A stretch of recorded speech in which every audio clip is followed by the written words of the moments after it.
Good morning बच्चों। तो आज हम जीएनएम सेकेंड ईयर के लिए टॉपिक है हमारा सिस्टाइटिस का। तो हम सबसे पहले देख लेते हैं सिस्टाइटिस होता क्या है। हमारे शरीर में दो किडनी होती हैं, यूरिटर दो होते हैं, ब्लैडर एक है और यूरिथ्रा। तो यूरिथ्रा जिसमें कंप्लीट हमारा ब्लैडर का इन्फ्लामेशन सिस्टाइटिस कहलाता है। ठीक है, तो हम डेफिनेशन से शुरुआत करते हैं। तो हमारी जो डेफिनेशन है, it is an inflammation of the urinary bladder mostly caused by infection और विदाउट इन्फेक्शन। ठीक, तो इसमें हम समझ लेते हैं इसमें होता क्या है डेफिनेशन में। It is an infection inflammation of urinary bladder. इसमें इन्फ्लामेशन होता है, अर्थात इन्फ्लामेशन क्या है, जिस जगह पर रेडनेस, हॉटनेस एंड पेन हो तो उसको इन्फ्लामेशन बोलेंगे। ठीक है, तो इसमें यूरिनरी ब्लैडर का इन्फ्लामेशन होता है। मोस्टली कॉज्ड बाय, सामान्य रूप से ये किसके कारण से होता है, इन्फेक्शन और विदाउट इन्फेक्शन। ये दोनों कारणों से होता है, इन्फेक्शन और बिना संक्रमण, बिना इन्फेक्शन के भी। ठीक है, तो उसको कहेंगे सिस्टाइटिस। ठीक है, तो इसमें हम लोग देख सकते हैं इसको सिस्टाइटिस को। ये किडनी, ये नॉर्मल हमारा जो ब्लैडर है उसका दिया हुआ डायग्राम है इसमें। ठीक है, तो ये नॉर्मल हमारा ब्लैडर है, इसको हम बारीकी से दिखा रहे हैं। और उसके बाद में इन्फ्लामेशन प्रोसेस में ये हमारे चारों तरफ यूरिन ब्लैडर में इन्फ्लामेशन होने लगता है। ठीक, तो उसके बाद में अब हम चलते हैं इसके कॉजेज पे। तो इसके जो कारण बनते हैं, सबसे पहला कारण बनेगा इसका केमिकल एजेंट। रासायनिक कोई भी एजेंट होगा तो वो इसका कारण बनेगा, just like over production, medicine ज़्यादा मात्रा में लेने से बॉडी में। ठीक है, उसके बाद second one auto immune process, हमारी बॉडी इसको खुद से जनरेट करती है। ये इन्फेक्शन जो है खुद से हो सकता है, हमारी इम्यूनिटी पावर हमारी खुद से इसे उत्पन्न कर सकती है। उसके बाद तीसरा इसका कारण बनता है bacterial infection, like E coli bacteria. E coli bacteria कारण से भी, अर्थात इसमें हम देख लेते हैं ये बैक्टीरियल इन्फेक्शन कैसे होगा। तो cystitis mostly seen in women, ये महिलाओं में ज़्यादा देखा जाता है क्योंकि उनका जो यूरिथ्रा होता है बहुत ही शॉर्ट होता है, छोटा होता है। उसके बाद में मैंने देखा है इसमें यूरिथ्रा शॉर्ट होगा और जस्ट पास में रहेगा ये एनस के, तो इसके कारण से इन बैक्टीरियल इन्फेक्शन ज़्यादा होने के चांस रहेंगे महिलाओं में। ठीक, एंड लास्ट वन है इसका एलर्जिक रिएक्शन, किसी भी चीज़ का, किसी भी डस्ट वगैरह, इन सब के एलर्जी से भी इसका कारण ये बन सकता है। अब हम आगे बढ़ते हैं, यहाँ तक कोई आपको डाउट है तो एक बार फिर से हम देख लेते हैं इसको डेफिनेशन। इसको it is an inflammation of the urinary bladder, इसमें इन्फ्लामेशन होता है यूरिनरी ब्लैडर का, मोस्टली कॉज्ड बाय इन्फेक्शन और विदाउट इन्फेक्शन। जो इसका कारण बनता है इन्फेक्शन और विदाउट इन्फेक्शन, अर्थात संक्रमण भी इसका कारण है और बिना किसी संक्रमण के भी ये हो सकता है। ठीक है, एंड अब हम देखते हैं इसके कॉजेज। कॉजेज में इसके केमिकल एजेंट हो गया फर्स्ट वन, सेकेंड वन होगा auto immune process, third one हो गया बैक्टीरियल इन्फेक्शन, इसमें like mostly E coli bacteria, fourth one हो गया एलर्जिक रिएक्शन के कारण। यहाँ तक कोई समस्या नहीं होनी चाहिए। एंड अगला हम देखते हैं इसमें साइन इन सिम्टम, इसके चिन्ह और लक्षणों को। ठीक, तो इसमें सबसे पहले हमारा trace of blood in the urine, इसमें देखा जा गया है जब सिस्टाइटिस की अवस्था होती है, इन्फ्लामेशन की जब अवस्था होगी, ब्लैडर की जब कंप्लीट ब्लैडर की इन्फ्लामेशन की अवस्था होगी, तो इसमें देखा गया कि इसके अंदर में ब्लड का यूरिन के अंदर में पाया जाना एक संभव प्रोसेस है। ठीक है, तो सबसे पहले इसमें trace of blood in the urine, इसमें यूरिन के अंदर में ब्लड हो सकता है, इसको हेमिचूरिया की शिकायत कह सकते हैं। ठीक है, उसके बाद सेकेंड वन जो हमारा बनेगा डार्क और स्ट्रॉन्ग स्मेलिंग यूरिन, इसमें डार्क कलर की यूरिन हो जाएगी और स्ट्रॉन्ग स्मेलिंग, और जो यूरिन रहेगा, पेशाब रहेगी जो, वो स्मेल बदबू के साथ में आएगी। सेकेंड हो गए। थर्ड वन है इसका हमारा point pain just above the pubic bone, इसमें जो दर्द उत्पन्न होगा प्यूबिक बोन के जस्ट एबव, जस्ट ऊपर में पेन शुरू हो जाएगा, दर्द शुरू हो जाएगा।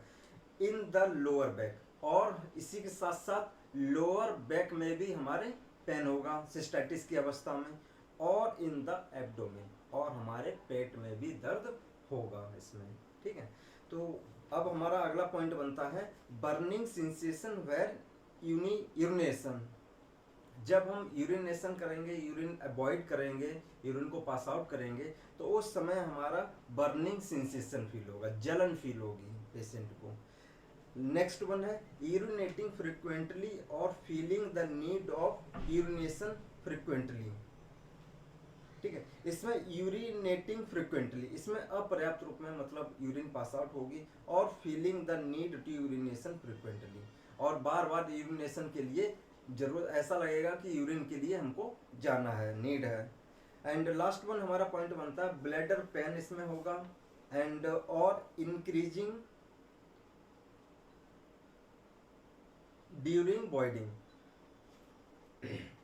इसमें ब्लैडर पेन होगा, और कब उत्पन्न होगा, जब हम यूरिन को पास आउट करेंगे तब इसमें ब्लैडर पेन उत्पन्न हो सकता है। ठीक है, तो इसके साइनिंग सिम्टम पे एक बार फिर से हम देख लेते हैं इसको। तो trace of blood in the urine, इसमें यूरिन के साथ में ब्लड आ सकता है इसमें। डार्क और स्ट्रॉन्ग स्मेलिंग यूरिन, इसकी जो यूरिन का कलर है वो डार्क हो जाएगा, और स्ट्रॉन्ग स्मेलिंग के साथ, स्मेल बदबू के साथ ये यूरिन आएगी। Pain just above the pubic bone in the lower back और इन द एब्डोमेन, इसमें पेन उत्पन्न होगा just above the pubic bone के जस्ट अबव में, इन द लोअर बैक और बैक में, लोअर बैक में, और इन द एब्डोमेन और एब्डोमेन में, यहाँ पे ये पेन उत्पन्न होगा। अब हमारा चौथा पॉइंट जो बनेगा साइनिंग सिम्टम का, बर्निंग सेंसेशन, जलन फील होगी व्हेन द यूरिनेटिंग, ये पेशाब करते समय जलन होगी। फोर्थ वन पॉइंट बनेगा यूरिनेटिंग फ्रिक्वेंटली, पर्याप्त रूप में यूरिनेशन फ्रिक्वेंटली होगा, और feeling the need to urination frequently, और बार बार फीलिंग आएगी कि बार बार हम यूरिनेशन के लिए जाएं। एंड ब्लैडर पेन उसमें हो सकता है, होगा, और इंक्रीज ड्यूरिंग बॉइडिंग, और ये ब्लैडर पेन कब उत्पन्न होगा, जब हम यूरिन को पास आउट करेंगे तब ये ब्लैडर पेन इंक्रीज लगातार होता जाएगा। तो यहाँ तक कोई समस्या तो हमको कमेंट कर सकते हैं। एंड डायग्नोस्टिक इवेल्युएशन, अब हम इसकी जांच पे जाते हैं। तो जांच से हम कैसे हम पता करेंगे कि सिस्टैटिस है या नहीं। तो सबसे पहले हम इसमें फिजिकल एग्जामिनेशन करेंगे। ब्लैडर वाला जो पोर्शन है उसको हम जब हल्का पाल्पेशन करते हैं तो हमको पता चलेगा इसमें सिस्टैटिस है, पेशेंट को पेन फील होगा इसमें। ठीक है, तो हमें फिजिकल एग्जामिनेशन करना है इसमें, फर्स्ट वन। सेकेंड वन जो पॉइंट है हमारा पाल्पेशन, जब हम ब्लैडर के ऊपर पाल्पेट करेंगे जस्ट बिलो द एब्डोमेन, तो हम पाल्पेट करेंगे, दबा के देखेंगे तो वहाँ पे पेन फील होगा। उसके बाद में हम जो तीसरा पॉइंट है इसमें सिस्टोस्कोपी अंडर एनेस्थीसिया, सिस्टोस्कोपी इसका करेंगे, स्कोपी एग्जामिनेशन करेंगे सिस्ट का, अर्थात कंप्लीट ब्लैडर का। ठीक, एंड एनेस्थीसिया क्या है, जो एनेस्थीसिया इसमें सेंसेशन लॉस करके, एनेस्थीसिया क्या है, सेंसेशन लॉस करने का प्रोसेस है, तो इसको देने के बाद में हम इसको करेंगे। एंड एक्सरे भी इसमें कर सकते हैं, एंड यूएसजी अल्ट्रासोनोग्राफी भी होगी। एंड आगे बढ़ते हैं हम इसी के साथ मैनेजमेंट। अब हम इसमें मैनेजमेंट सबसे पहले देख लेते हैं इसका मेडिकल मैनेजमेंट। मेडिकल मैनेजमेंट में अगर हम ज़्यादातर मेडिकल मैनेजमेंट कहाँ से उठाते हैं, according to signing symptom. Signing symptom में सबसे पहले क्या हो रहा है, हमारा पेन हो रहा है, तो सबसे पहले पेन के लिए हम एनाल्जेसिक देंगे इसमें। ठीक है, तो इसमें एनाल्जेसिक देंगे, फॉर एग्जांपल डाइक्लोफेनिक। उसके बाद में हम देखते हैं सेकेंड एनाल्जेसिक जो रही क्रोनिक पेन, जब बहुत लंबे समय तक के लिए पेन चलेगा तो दर्द के लिए हम उसमें क्रोनिक गाबापेटेटिन ये मेडिसिन देंगे, तो क्रोनिक पेन के लिए। ठीक है, उसके बाद में हम इसमें हिस्टामिन्स फॉर एलर्जी, क्योंकि इसका जो कॉज था वो एलर्जिक रिएक्शन था, तो उसके लिए हम एंटी हिस्टामिन्स या एंटी कोलिनर्जिक एजेंट भी दे सकते हैं। ठीक है, फॉर एलर्जी के लिए, for example dopamine, ETC and cetirizine वगैरह। एंड आगे देखते हैं एंटीबायोटिक्स। इसमें जब बैक्टीरियल इन्फेक्शन है तो उसको दूर करने के लिए हम इसमें एंटीबायोटिक का उपयोग करेंगे, for example amoxicillin and ciprofloxacin, levofloxacin, etc. और भी बहुत सारे एंटीबायोटिक्स हैं जो इसमें हम दे सकते हैं। ठीक है, तो हम इसमें जो सबसे पहले मैनेजमेंट में, मेडिकल मैनेजमेंट में मैंने देखा था एनाल्जेसिक। एनाल्जेसिक जो कोई पेन किलर है तो हम पेन को दूर करने के लिए एनाल्जेसिक देंगे। एलर्जिक इन्फेक्शन है तो उसको दूर करने के लिए हम anti histamines for cetirizine, example में आएगा सिट्राजिन। ठीक है, उसके बाद में जो एंटीकोलिनर्जिक एजेंट था आर ड्रग, इसके बारे में देख लेते हैं एक बार। एंटीकोलिनर्जिक एजेंट क्या है? Are drugs that block the action of acetylcholine. ये जो ड्रग रहती है ब्लॉक करती है एसिटाकोलिन का एक्शन को, मतलब ओवर प्रोडक्शन जो एसिटाकोलिन होने लगेगा तो उसको ब्लॉक करेगी जाके।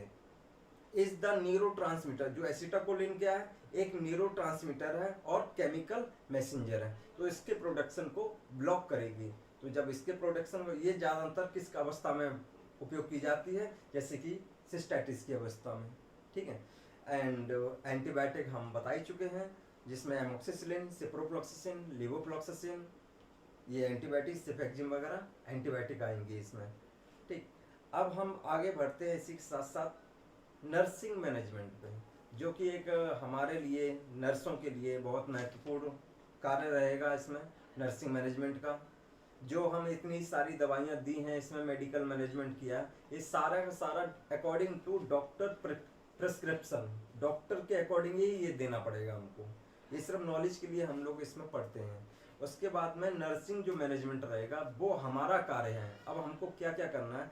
सबसे पहले हमें इंस्ट्रक्ट करना है पेशेंट को, जानकारी देनी है patient to avoid potential bladder irritants, कि ऐसे कारकों को दूर करें, ऐसे कारकों को, पदार्थों को ना लें जो उसके ब्लैडर को इरिटेट कर सकते हैं, नुकसान पहुंचा सकते हैं। लाइक कॉफ़ी, जैसे कि इसमें कॉफ़ी ना ले पेशेंट, एल्कोहल, शराब को ना लें। एंड सिट्रस फ्रूट्स लाइक मौसमी, संतरा, नींबू, ये सब जिसमें सिट्रस की मात्रा हो वो फ्रूट्स ना ले बिल्कुल ही। एंड चॉकलेट, और साथ ही चॉकलेट को भी अवॉइड करें। तो ये सारे इंस्ट्रक्ट करना है, जानकारी देनी है हमें, संकेतित करना है पेशेंट को कि ये सारे जो उसके ब्लैडर को नुकसान पहुंचा सकते हैं, ऐसे पदार्थों को बिल्कुल ही ना ले वो, ठीक है। एंड अगला पॉइंट है इसमें, advice to take adequately fluid intake. अब हमें एडवाइस करना है पेशेंट को, बोलना है कि आप अच्छे से पर्याप्त रूप में फ्लूइड इनटेक करें, फ्लूइड की मात्रा पिए ले, ठीक है। तो हमारा पहला पॉइंट क्या था? Instruct the patient to avoid potential bladder irritants. सबसे पहले इंस्ट्रक्ट करना है पेशेंट को कि ब्लैडर को जो इरिटेट करने वाले तथ्य हैं, कारक हैं, फूड हैं, उन सबको ना ले। लाइक जैसे कि इसमें एग्जांपल भी हमने दिया है, coffee, alcohol, citrus fruits and chocolate, इन सबको बिल्कुल ही निषिद्ध कर दे, ना ले वो। उसके बाद दूसरा जो पॉइंट हमने बताया, advice to take adequate fluid intake. उसको एडवाइस करना है कि पर्याप्त रूप में वो फ्लूइड ले। फ्लूइड में जैसे कि जूस हो गया, अब वो सिट्रस का जूस ना हो उसमें बस, ठीक है, तो जूस हो गया, पानी हो गया, ग्लूकोज हो गया, ये सब पर्याप्त रूप में डेली लेता रहे। And teach about 3 to 4 litre per day, इतना फ्लूइड पर्याप्त है डेली लेने के लिए, 3 से 4 लीटर फ्लूइड वो पर डे ले। अब हमारा जो तीसरा पॉइंट बनता है, teach and instruct prevent infection. अब हमें उसको टीच करना है, बताना है, शिक्षित करना है और इंस्ट्रक्ट देना कि prevent infection through the use of appropriate hygienic measures at home, कि इन्फेक्शन से किस तरह बचा जाए, वो भी कहाँ पे? घर के अंदर। ऐसे कौन कौन से साधन हैं जो घर पे वो उपयोग करके वो इस सिस्टाइटिस वाली अवस्था से बच सकता है, प्रिवेंट हो सकता है? तो आफ्टर सेक्स एक्टिविटी के बाद में इसमें हम अच्छे से अपना जेनेटियल ऑर्गन का साफ सफाई करके इससे बचा जा सकता है। और भी फ्लूइड पर्याप्त मात्रा में ले, इससे हम बच सकते हैं सिस्टाइटिस से। उसके बाद में जो अगला हमारा पॉइंट बनेगा, instruct the patient to emptying the bladder completely. अब हमें इंस्ट्रक्ट करना है, जब भी पेशेंट वॉइड करने के लिए जाए यूरिन, तो कंप्लीट ब्लैडर को खाली करे। ऐसा ना हो कि जल्दीबाजी में यूरिन पास आउट करके भागा। कंप्लीट ब्लैडर को खाली करे व्हेन यूरिनेटिंग, जब वो यूरिन पास आउट कर रहा हो।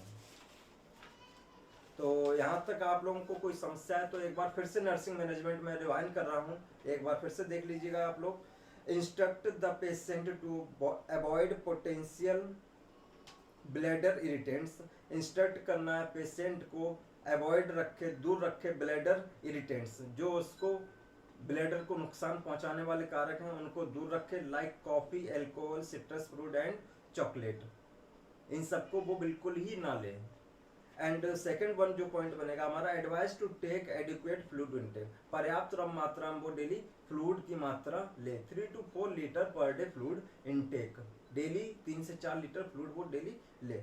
एंड तीसरा जो पॉइंट है, teach and instruct prevent infection through the use of appropriate hygiene measures at home, उसको टीच करेंगे, शिक्षित करेंगे, बताएंगे और साथ ही इंस्ट्रक्ट देंगे कि इन्फेक्शन से किस तरह वो घर पे साफ सफाई करके, हाइजीन करके बच सकता है सिस्टाइटिस से, इस देंगे उसको। एंड इंस्ट्रक्ट, फोर्थ पॉइंट हमारा है, instruct the patient to emptying the bladder, जो इंस्ट्रक्ट करेंगे इसमें पेशेंट को कि emptying the bladder, complete emptying करे ब्लैडर को कंप्लीटली व्हेन यूरिनेटिंग, जब भी वो यूरिन को पास आउट करने जाए तो अपने ब्लैडर को कंप्लीट ही इम्पटी करे, खाली करे, ठीक है।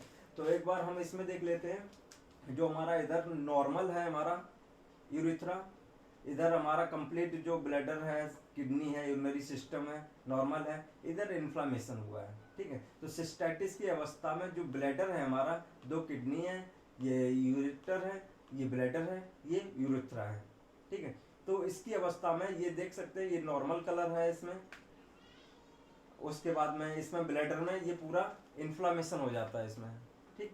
तो उसी को हम सिस्टाइटिस कहेंगे। Thank you.